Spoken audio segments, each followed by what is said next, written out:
Hello, dear everyone. Student, welcome you all here. I'm Ankita Singh, and this is the first chapter of Geography of class 8th.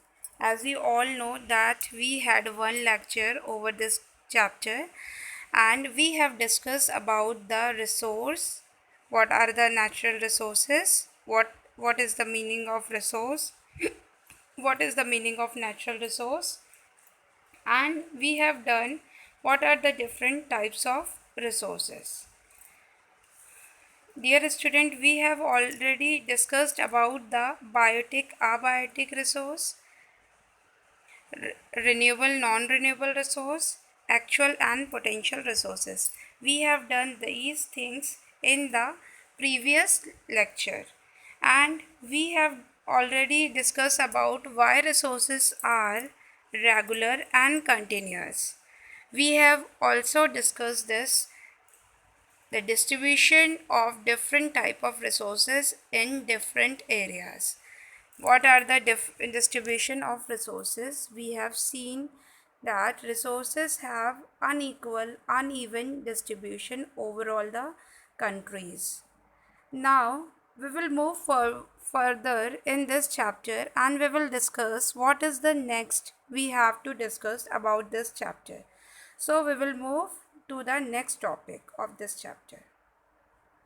As you all can see that we have already discussed this much distribution of natural resources we have discussed in the last video, and the topic next is man-made resources. We have to discuss upon this topic. What is man-made resources? Man-made resources क्या होते हैं उसके बारे में हम पढ़ना start करते हैं। जैसे कि आपको वर्ड पता चल रहा है, इससे इसका क्या मतलब हुआ, मैन मेड रिसोर्सेज। जैसे कि नेचुरल रिसोर्स है जो प्राकृतिक संसाधन है, जो नेचुरली अवेलेबल है, नेचर ने उसे बनाया है, ह्यूमन इन्वॉल्वमेंट उसमें नहीं होती। ऐसे ही मैन मेड रिसोर्सेज वो रिसोर्सेज होते हैं जो नेचर नहीं बनाता है, जो ह्यूमन बींग्स बनाते हैं, जिसमें ह्यूमन इन्वॉल्वमेंट मौजूद होती है, ह्यूमन बींग्स उसको बनाते हैं। चलिए हम लोग देखते हैं कि ये कौन कौन से एग्जाम्पल होते हैं ह्यूमन मेड रिसोर्सेज के। डियर स्टूडेंट, जैसा कि हमने बात कही ह्यूमन मेड रिसोर्सेज या मैन मेड रिसोर्सेज कौन कौन से होते हैं, तो आप देख सकते हैं स्क्रीन पे, यहाँ पे कुछ पिक्चर्स दिखाई दे रही हैं। ये हैं आपके ह्यूमन मेड रिसोर्सेज या मैन मेड रिसोर्सेज, जिसको मानव बनाते हैं, हम लोग बनाते हैं, जिसको भगवान नहीं बनाते हैं। जैसे कि ब्रिज दिख रहा है आपको, बिल्डिंग्स दिख रही हो रही हैं, ये फैक्ट्रीज़ आपको दिख रही हैं, ये रोड ट्रांसपोर्टेशन की जो वेज़ हैं ये आपको दिख रहे हैं, channel of network of transportation आपको दिख रहा है। ये सब जो हैं चीज़ें, ये हमारे मैन मेड रिसोर्सेस हैं जो ह्यूमन बनाते हैं। ये नेचुरली अवेलेबल नहीं होते, ये ह्यूमन इनको बनाते हैं, ये पहले से मौजूद नहीं होते, इसका निर्माण किया जाता है। तो इसी के बारे में हम पढ़ेंगे। जैसे कि अभी तक हमने पढ़ा था कि नेचुरल रिसोर्सेज जो नेचुरल अकरिंग होते हैं वो नेचुरल रिसोर्सेज होते हैं जो ह्यूमन बनाते हैं अपने कंफर्ट के लिए, अपनी लग्जरीनेस के लिए जो चीज़ें बनाते हैं ह्यूमन, वो ह्यूमन मेड रिसोर्सेज या नेचुरल रिसोर्सेज होते हैं। जैसा कि आप सब लोग जानते हैं कि ह्यूमन का सर्वाइवल रिसोर्सेज पे ही डिपेंड करता है। वो रिसोर्सेज को अपने दैनिक जीवन में यूज़ करता है और उनसे बहुत सारी अपनी नीड्स को फुलफ़िल करता है। ऐसे ही हमारी जो आजकल की एज है, वर्किंग एज है, एक बहुत ज़्यादा फास्ट ग्रोइंग इकोनॉमी है इंडिया की। इस फास्ट ग्रोइंग इकोनॉमी में हम लोगों के पास टाइम बिल्कुल भी नहीं है।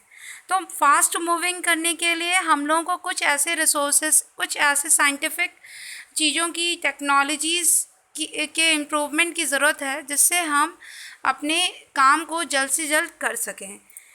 मीन्स ये जो आप चीज़ें देख रही हैं, जैसे फैक्ट्रीज़ है, फैक्ट्री का डेवलपमेंट इसलिए कराया गया ताकि गुड्स को मशीन्स के द्वारा मैन्युफैक्चर किया जाए और नए नए रिसोर्सेज को बनाया जाए, लोगों के नीड्स के अकॉर्डिंग उसको अवेलेबल कराया जाए। ब्रिजेस जो हैं वो भी ट्रांसपोर्ट के लिए बहुत इम्पॉर्टेंट है, ट्रांसपोर्ट के पास होने के लिए, लोगों के एक जगह से दूसरी जगह जाने के लिए बहुत इम्पॉर्टेंट है।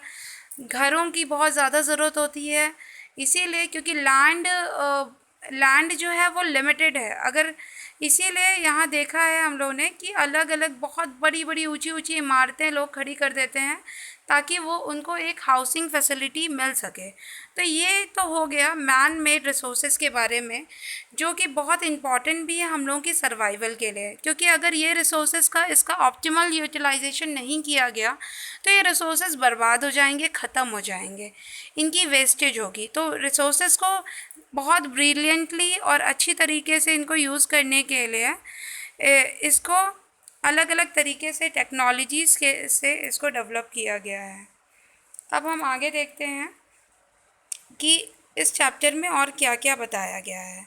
हमने पढ़ा कि मैन मेड रिसोर्सेज क्या होते हैं, और आगे देखते हैं कि ह्यूमन रिसोर्स किसे कहते हैं। जैसे कि स्टूडेंट मैंने बात की ह्यूमन रिसोर्स किसे कहते हैं। ह्यूमन रिसोर्स हम लोग ही हैं। ह्यूमन रिसोर्स आप और हम ही ह्यूमन रिसोर्स होते हैं। मानव संसाधन ही ह्यूमन रिसोर्स है। मीन्स ह्यूमन बींग्स जो है वो बहुत इम्पॉर्टेंट रिसोर्स है। ह्यूमन के बिना कोई भी काम नहीं हो सकता। कोई भी चीज़ को कंप्लीट करने के लिए ह्यूमन पावर, ह्यूमन बींग्स की ज़रूरत होती है, और जो पॉपुलेशन होती है वही ह्यूमन रिसोर्स कहलाता है। ह्यूमन रिसोर्स के बिना कोई भी चीज़ कंप्लीट नहीं हो सकती। जैसे कि हमारे एनवायरनमेंट में जो भी चीज़ें मौजूद हैं, जो नेचुरली अकरिंग रिसोर्सेज मौजूद है, उनका यूज़ ह्यूमन बींग्स ही करता है। ह्यूमन बींग्स अपनी नीड्स को फुलफ़िल करने के लिए नेचुरल रिसोर्सेज का यूज़ करता है, और हम ही लोग हैं जो रिसोर्सेज को यूज़ करके उससे कोई अच्छा बाई प्रोडक्ट बनाते हैं, जो कि सारे ह्यूमन बींग्स के लिए बहुत इंपॉर्टेंट होता है। ह्यूमन रिसोर्स मीन्स पूरी ओवरऑल पॉपुलेशन, जो वर्किंग पॉपुलेशन होती है वो ह्यूमन रिसोर्स कहलाती है, मानव संसाधन। ओके, अब आगे देखते हैं इस चैप्टर में और क्या है। डियर स्टूडेंट, हम लोगों ने पढ़ा मैन मेड रिसोर्सेज के बारे में, ह्यूमन रिसोर्सेज के बारे में। अब हम देखते हैं conservation of resource. Conservation of resource मतलब संसाधनों का संरक्षण करना। संरक्षण करना मतलब उसको रिजर्व रखना, उसकी बचत करते हुए उसको यूज़ करना, ऑप्टिमल यूटिलाइजेशन करना। क्योंकि जो संसाधन है वो बहुत ही ज़्यादा लिमिटेड है। हमारी अर्थ में लिमिटेड, जैसे कि आपको पता है कि अर्थ एक यूनिक प्लैनेट है। यूनिक प्लैनेट होने के साथ साथ यहाँ जो रिसोर्सेज हैं वो बहुत ही लिमिटेड मात्रा में मौजूद हैं। अगर हम उन रिसोर्सेज का बिना सोचे समझे यूज़ करते चले जाएंगे तो वो रिसोर्स क्या हो जाएंगे, डिप्लीट हो जाएंगे, वो धीरे धीरे ख़त्म होने की कैटेगरी में आ जाएंगे, और फिर हमारे आने वाली जो जनरेशन है, जो अपकमिंग जनरेशन है, वो उनका प्रॉपर यूज़ नहीं कर पाएगी अपनी लाइवलीहुड के लिए। इसीलिए हमें रिसोर्सेज को कंजर्व करके रखना चाहिए, उसका संरक्षण करना चाहिए, उसको बहुत इफेक्टिवली यूज़ करना चाहिए, एफिशिएंटली यूटिलाइज़ करना चाहिए। एफिशिएंटली यूटिलाइजेशन का मतलब होता है ऑप्टिमम यूटिलाइजेशन करना चाहिए। जितनी ज़रूरत है उतना ही यूज़ करना चाहिए, उससे एक्सेस यूज़ नहीं करना चाहिए, नहीं तो वो ख़त्म हो जाएंगे। उसकी वेस्टेज हमें नहीं करनी चाहिए, क्योंकि अगर वो एक बार ख़त्म हो गए, बहुत सारे ऐसे रिसोर्सेज हैं, पावर रिसोर्सेज हैं जो कि नॉन रिन्यूएबल हैं, जो कि वापस से रीयूज़ नहीं हो सकते हैं, वो ख़त्म हो जाएंगे, बर्बाद हो जाएंगे। इसीलिए हमें रिसोर्सेज को अच्छे से यूज़ करना चाहिए ताकि सब लोगों के काम वो आ सके, क्योंकि रिसोर्सेज कैसे हैं, लिमिटेड हैं। नेक्स्ट हम देखते हैं कि सस्टेनेबल डेवलपमेंट क्या होता है। नेक्स्ट हम देखते हैं सस्टेनेबल डेवलपमेंट होता क्या है। जैसे कि मैंने आपको बताया कंजर्वेशन ऑफ रिसोर्स बहुत ज़्यादा इम्पॉर्टेंट होता है। सस्टेनेबल डेवलपमेंट एक ऐसा प्लान्ड स्ट्रक्चर है जिसके अंदर ये कहा जाता है कि रिसोर्सेज जो है वो लिमिटेड हैं, और इन लिमिटेड रिसोर्सेज का यूज़ करना बहुत एफिशिएंटली यूज़ होना चाहिए। ऐसा नहीं कि उनको बर्बाद होना चाहिए, क्योंकि रिसोर्स अगर बर्बाद होंगे, वो बिना सोचे समझे यूज़ किए जाएंगे, बार बार यूज़ किए जाएंगे, तो वो एक्सट्रैक्ट होते चले जाएंगे और हमारे सराउंडिंग से, हमारे एनवायरनमेंट से वो हमेशा हमेशा के लिए ख़त्म हो जाएंगे।